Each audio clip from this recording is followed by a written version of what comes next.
Nació en A Coruña hace ahora 60 años, ordenado sacerdote en el año 83 por el Papa Juan Pablo II, es licenciado en Historia por la Universidad de Santiago y doctor en Historia y Teología por la Universidad de Navarra. Fue además profesor de las universidades de Oviedo y de Navarra. En 2000 se incorpora al CSIC, del que es investigador en el Instituto de Historia de Madrid, y dirige también la revista Hispania Sacra. En 2006 se traslada a Santiago y se incorpora ya al Instituto de Estudios Gallegos Padre Sarmiento, del que actualmente es vicedirector, especialista en historia social y religiosa contemporánea en España y en América. Es el primer español presidente de la Comisión Internacional de Historia y Estudios del Cristianismo, coordinador de los coloquios internacionales también en Compostela sobre peregrinaciones y autor de muchos trabajos e investigaciones, entre los que destaca el archivo Gomá, que escribió con José Andrés Gallego, 13 volúmenes de documentos de la Guerra Civil Española. Don Antón Pazos, muy buenas noches y bienvenido. Muy buenas noches. Muchas gracias. Próximamente van a presentar en Santiago este archivo Gomá, que ya han presentado ustedes en Roma y también en Madrid, y que es una obra documental sobre la Guerra Civil, como acabamos de decir. ¿Qué contiene que no hayamos visto ya? Porque mire que no se han publicado obras sobre la Gran Guerra de nuestro país. Cada vez que se publica un archivo aparecen fuentes nuevas, lógicamente, porque los archivos básicamente son las fuentes sobre las que los historiadores trabajamos. En el caso del archivo Gomá se puede ver, podría decir, que la Iglesia y la sociedad española funcionando desde el interior. Se ve como es muy distinto lo que se transmite hacia afuera, es decir, lo que se hace público, a lo que realmente estaba ocurriendo dentro. Se ven los enfrentamientos que se producen entre los distintos grupos al principio de la guerra, se ve el desconocimiento que hay de lo que va o de lo que puede ser la guerra en sus primeros meses, se ve las luchas entre la Iglesia Católica y la Falange al final de la guerra por el control de la sociedad, y de alguna manera también se ve el temor a que la ayuda alemana vaya haciendo derivar al Estado español hacia formas nazis o próximas al nazismo. Es decir, lo que tenemos es una visión desde dentro. Aquello que no estaba pensado para ser publicado se pone a la luz. Hace ya algún tiempo varios historiadores españoles, Santos Juliá, por ejemplo, comentaron que con la publicación del archivo Gomá y la publicación del archivo Vidal y Barraquer, que corresponde a la época de la República, probablemente la Iglesia española es la institución en España que tiene una mayor capacidad de saber lo que sucedió en ella, puesto que los archivos están disponibles, cosa que no ocurre con otras instituciones. Es decir, que es una obra absolutamente recomendable para el público en general, para que no se quede con esa versión oficial de lo que ocurrió, por ejemplo, con la Iglesia, no solo durante la Guerra Civil, sino durante el franquismo después, claro. Pues yo al público en general no se lo recomendaría, porque son 13 volúmenes de documentos. Pero que los ojee, por lo menos. Estrictamente. Es curioso porque hay mucha gente que no se dedican a la historia, que son los que lógicamente en gran medida utilizan esta documentación, pero que los leen con interés porque realmente tienen un gran interés y les permite, en muchos casos, ir siguiendo muy lentamente los acontecimientos y entender exactamente qué es lo que estaba ocurriendo. ¿Hemos superado realmente los españoles esa guerra civil o nos hemos quedado un poco estancados históricamente? Se lo digo porque en la calle sigue, por ejemplo, esa terminología que si rojos, que si fachas y demás, que es exactamente la misma que se empleaba, o prácticamente la misma que se empleaba en aquella época. Claro, la guerra civil la hemos superado en el momento en que termina la guerra. A partir de ese momento, digamos, la guerra está superada desde el punto de vista militar. Desde el punto de vista político y desde el punto de vista ideológico es todo lo contrario. Se comienza una nueva batalla. Podríamos decir, esa batalla va a continuar durante muchos años y continúa hoy en día también.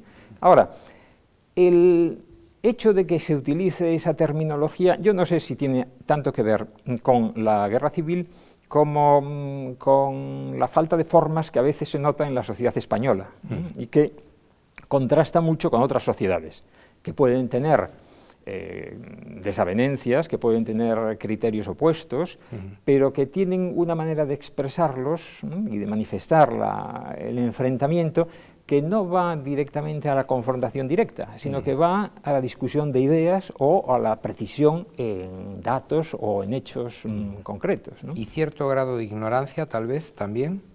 Y cierto grado de ignorancia. Pues que es, digamos, es muy sencillo el poder descalificar a toda una línea de pensamiento con una sola palabra. Eso es comodísimo, es muy práctico. Una vez que uno tiene la palabra, no tiene más que soltarla y ya está. Queda descalificado el enemigo, digamos, pero eso sirve efectivamente para la pelea dialéctica, pero no sirve para la discusión ideológica. Pero fíjese usted lo que ocurrió, por ejemplo, en Alemania, mucho más grave, desde luego, y a día de hoy no se utiliza eso ni en el Bundestag ni en ningún foro político institucional. Bueno, en Alemania y en los países excomunistas, sí, es un ejemplo. En donde también hay el mismo problema. Es decir, muchas de las personas que controlaban el Estado comunista siguen ahora mismo vivas, actuando en el poder, y sin embargo todos de alguna manera tienen claro que hay un límite. No pueden, claro, no pueden actuar como si lo que pretendieran fuera una venganza, sino que de alguna manera hay que ir no olvidando las cosas, pero indudablemente respetando a las personas. ¿Pero usted cree que tardaremos mucho tiempo en superar esa dialéctica tan zafia? Tanto como queramos. Es decir, esa dialéctica la podemos mantener durante mucho tiempo. Bueno, zafia y barata, porque es una forma de hacer demagogia ya no barata, sino gratis, prácticamente, ¿no? Claro, pero como dice usted, con una palabra mientras se mancha. sea útil, la seguiremos usando. Es decir, es que no tiene más, me parece a mí, no tiene mucha más explicación. Es decir, si es rentable, se usará. Pero acabará cansando, ¿no? Me imagino. Pues y la gente acabará razonando. El día que acabe cansando se convertirá en un hecho histórico, sin más, y se analizará. Lo mismo que podemos analizar las guerras carlistas, ¿no? O podemos analizar otro periodo de la historia. Otro periodo de la historia, que todos ellos han sido violentísimos, tan violentos o más que la guerra civil. Hablando de historia, la ley de memoria histórica a lo mejor era algo necesario, no decimos que no, pero la aprobada por el gobierno Zapatero se convirtió en la práctica en un homenaje única y exclusivamente para los perdedores de la guerra civil. El concepto de memoria es un concepto que no tiene que ver con la historia. Hay un libro de un autor francés que se titula La historia asesinada y habla de cómo hoy en día se está produciendo una especie de ataque a la historia en determinados campos. Uno de ellos es el campo político, porque hoy en día la historia se está orientando políticamente por medio de subvenciones, por medio de ayudas, de manera que se abandonan algunos campos de investigación y se priman otros.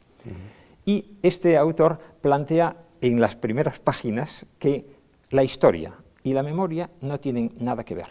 La memoria estaría en el terreno de los sentimientos, en cualquier caso, sociales o... La memoria estaría en el terreno de la exaltación de los mártires, de la exaltación de las gestas, de la exaltación patriótica, de la construcción de una nación, cuando una nación está en sus comienzos y necesita esa construcción. Ese es el terreno de la memoria.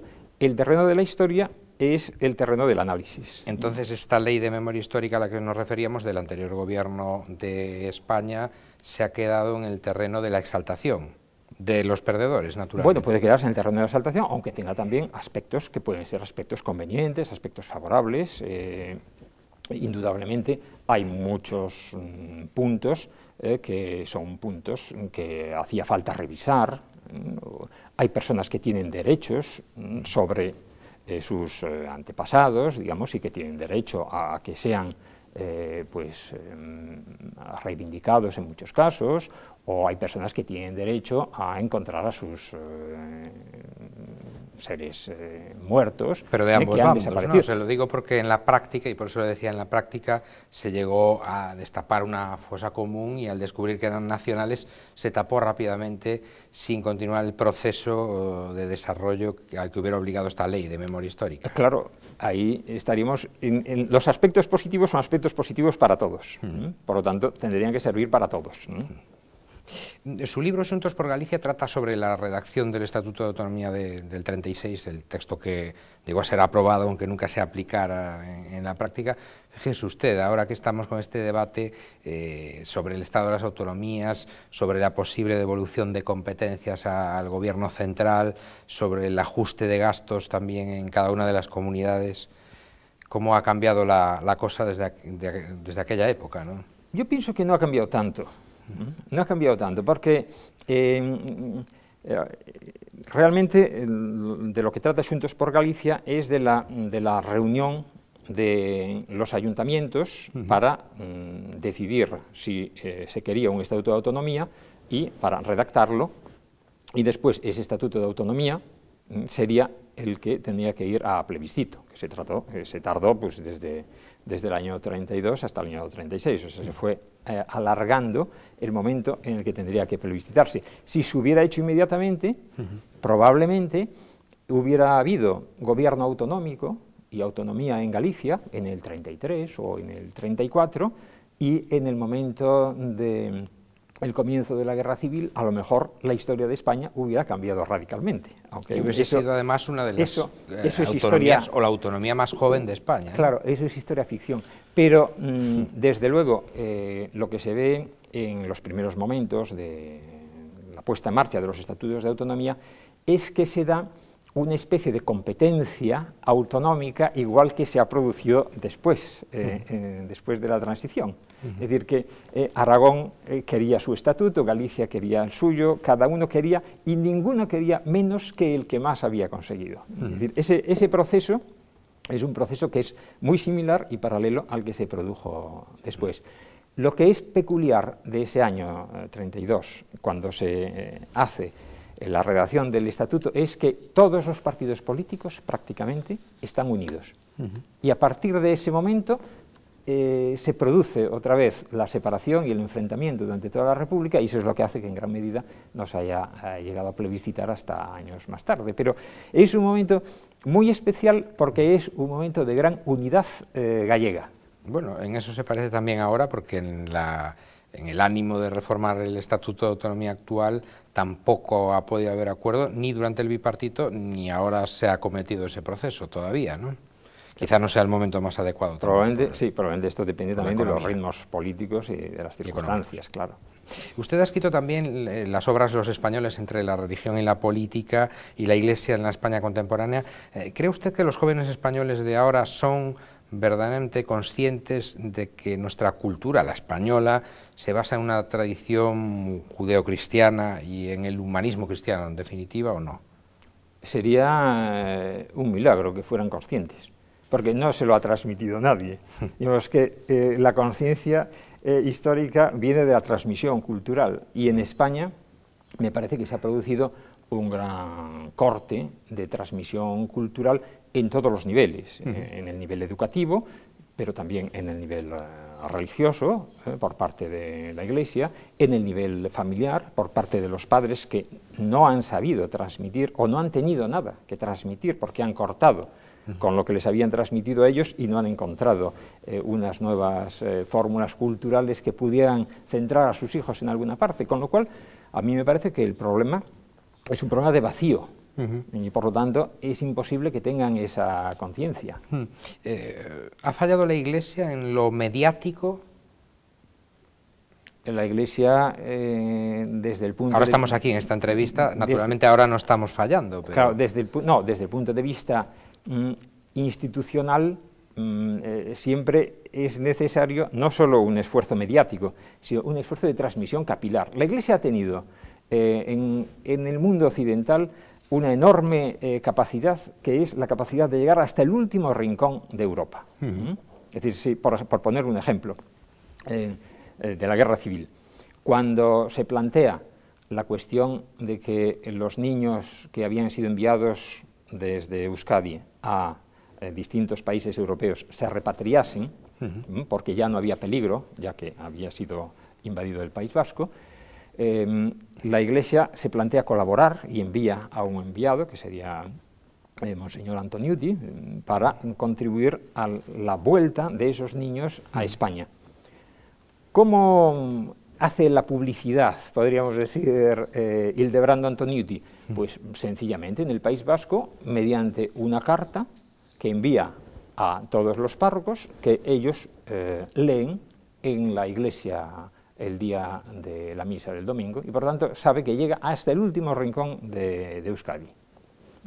Esa es la capacidad de transmisión de la Iglesia, que a lo mejor sí se ha cortado también, no solo mediática. De algún modo podría llamarse mediática esa, pero no sé si sería ampliar demasiado el concepto. Si no me equivoco, usted acaba de acudir a un congreso en Tartu, en Estonia, sobre resistencia y religión. Asunto interesante. ¿A qué conclusiones llegaron o qué podríamos destacar de ese congreso? Era un congreso muy amplio, porque iba desde la resistencia en la Edad Media hasta la actualidad. Por ejemplo, resistencia, algunos de los temas eran resistencia de las mujeres frente a la Inquisición. Entonces analizaban algunos casos concretos de mujeres que se resistieron a los procesos, los procedimientos inquisitoriales, pero yo diría que ahí un tercio aproximadamente trató sobre la resistencia religiosa a los totalitarismos, tanto nazi como, sobre todo, comunista. Quizá porque era en Estonia y, por tanto, estamos en un país que ha tenido que sufrir bastante, ¿no? Pero, claro, el planteamiento era como, de alguna manera, podríamos resumirlo diciendo que en esos países, y en muchas circunstancias, quizá, a lo mejor, sirve para aplicar también ahora, el mero hecho de tener una actitud de acuerdo con las propias convicciones era ya resistencia. Es decir, no hacía falta crear un sindicato, bastaba con ir a misa en alguno de esos países para que eso se considerara, desde el punto de vista, por lo menos como lo consideraron en este congreso algunos sociólogos, como ya un planteamiento de resistencia religiosa. Casi un acto revolucionario. Es un acto revolucionario. Stephen Hawking dijo que Dios no participó en la creación del universo. Ustedes de los que creen, si no me equivoco, que teología y ciencia, o sea, fe y razón, en definitiva, que dirían los clásicos, son difíciles de unir, pero complementarios. Evidentemente, porque si no fuesen complementarios, estaríamos admitiendo la irracionalidad de la fe, y por lo tanto estaríamos actuando como si nos despojásemos de nuestro carácter fundamental, que es el de ser seres racionales en determinados aspectos de nuestra vida. Y otra cosa más, otra inquietud que tengo, ustedes también, si no me equivoco, de los que visita casi todos los años el archivo secreto del Vaticano. Eso de secreto tiene mucho misterio. ¿Qué documentación contiene? ¿Realmente es tan secreto o lo que vemos son simples documentos institucionales de la Iglesia? El concepto de secreto podríamos reducirlo al mínimo si lo comparamos con lo que es una secretaría. Sí, pues toda secretaría de alguna manera es secreta, ¿no? Ese es el concepto. Ya le ha quitado usted todo el misterio. Claro, ya ha desaparecido el misterio. El Archivo Secreto Vaticano sí es secreto, indudablemente. Es decir, ahora mismo no podemos acceder a los documentos del periodo de Pío XII, los que hacen referencia a la guerra civil, a la persecución de los judíos, y por lo tanto estamos en... ¿Porque qué margen de cuarentena hay en el archivo? Va por pontificados. En principio se abre por pontificados desde los años 20 de este siglo. El que abre los archivos a los investigadores se hace por León XIII en 1881 y al principio se abren poco a poco y ahora lo que se hace es abrirlos por pontificados. De todos modos, hay que tener en cuenta que para abrir un pontificado hace falta tener clasificada toda la documentación, y toda la documentación son millones de documentos. Es decir, el Archivo Secreto Vaticano, si no me equivoco, tiene algo así como 85 kilómetros de estanterías de documentación desde el siglo VIII. ¿Es todo en papel? Es todo en papel. En principio, uno maneja la documentación en papel. aunque puede solicitar las copias, lógicamente, ya digitalizadas, y están digitalizando mucho. Lo están poniendo, sobre todo aquellos que son más valiosos, pergaminos antiguos, pero es prácticamente imposible digitalizar cientos de miles de documentos contemporáneos. Usted ha escrito también una obra, Vida e Tempo, de Sofía Casanova, sobre una colega nuestra, una periodista intrépida de la época, gallega además, que escribió desde el frente ruso en la Primera Guerra Mundial y en la Segunda pues estuvo, por ejemplo, en el alzamiento de Varsovia, ni más ni menos. ¿Qué le sedujo de la figura de esta mujer? Yo a Sofía Casanova me la encontré por casualidad trabajando sobre el archivo Gomá. Empecé a encontrar una serie de textos enviados desde Varsovia al cardenal Gomá, diciendo que había traducido algunos folletos suyos explicando lo que era la guerra civil, que su hija colaboraba con la difusión de eso, que lo habían conseguido que se pusiera en la prensa. ¿Pero sabía usted que era coruñesa, como usted? Bueno, ¿O lo supo después? A continuación lo supe. A continuación empecé a rastrear quién era Sofía Casanova, Sofía Lutoszczewski de Casanova, que es como se llama su marido, y es un personaje interesantísimo, aunque no va a tener ningún éxito, pero yo siempre mantengo que es un candidato, una candidata a el Día de las Letras Galegas, aunque la mayor parte de su obra es indudablemente en castellano. Es una mujer que ha mandado de la guerra civil algo así como unas 800 o 900 crónicas. Me temo que entonces lo va a tener muy difícil con la cortedad de miras que tienen algunos en lo cultural. Bueno, a lo mejor poco a poco puede llegarle el turno, por lo menos podemos plantear que se ponga en la cola, ¿no? Una cosa más, ¿cuál es el papel que cree usted que debe tener el historiador hoy en día? Me refiero, siempre nos imaginamos al historiador, y evidentemente tiene que hacerlo encerrado en una biblioteca, investigando o acudiendo a las fuentes directas también, en los lugares precisos, pero ¿usted cree que debe tener un papel más importante ya, qué sé yo, como asesor de los políticos, por aquello que decía Pierre Vilar, de hay que mirar al pasado para poder interpretar el presente? Bueno, yo pienso que el historiador, digamos, es un medicamento contra el Alzheimer social, de alguna manera, y por lo tanto es fundamental su papel. Sería tan dramática la pérdida de la historia o del sentido histórico como puede ser dramática para una persona la pérdida de la memoria. Es decir, terminaría la propia sociedad desconociendo quién es. Y esto está pasando en España, en parte. Está pasando y eso hace que estemos construyendo de cero siempre la sociedad sin poder avanzar nunca. Pues vamos a intentar lanzar un mensaje de optimismo. Don Antón o Antonio Pazos, gracias por haber estado con nosotros. Hasta una próxima ocasión. Leeremos sus obras, incluso las que no son para el público en general. Por cierto, ¿le gusta a usted la historia, la ficción histórica o la historia de ficción que decía usted antes? No, la historia de ficción no. Está tan de moda ahora. No sé si me gusta o no me gusta porque he de reconocer que prácticamente no la leo. Gracias por haber estado con nosotros. Buenas noches. Muchas gracias. Y ustedes saben que tienen una cita con nosotros aquí en Popular Televisión Galicia, Nove Acción, de lunes a jueves a eso de las 9:30. Que pasen una feliz jornada, lo que queda de ella.